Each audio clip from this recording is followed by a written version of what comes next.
Magandang araw mga idol.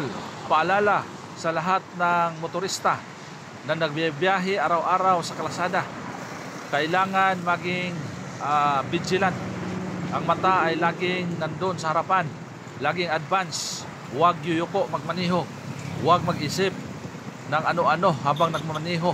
Kailangan nakapokus, alert ang isipan at ang mata upang hindi madisgrasya at maiwasan ang sakuna.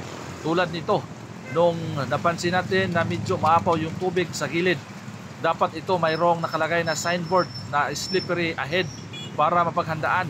Kaya ingat na lang mga idol, iwasan ang disgrasya sa daan. Paalala ito sa lahat na laging mag-iingat at laging vigilante, no? Yung laging aktibo yung paningin sa kalsada upang hindi tayo madisgrasya sa daan at maiwasan yung sakuna na magsanhi pa sa atin ng kahirapan dahil gagastos tayo sa ospital na wala sa oras. So yun lang po mga idol, maraming salamat. Like and share if you like my video, and God bless. Bye bye.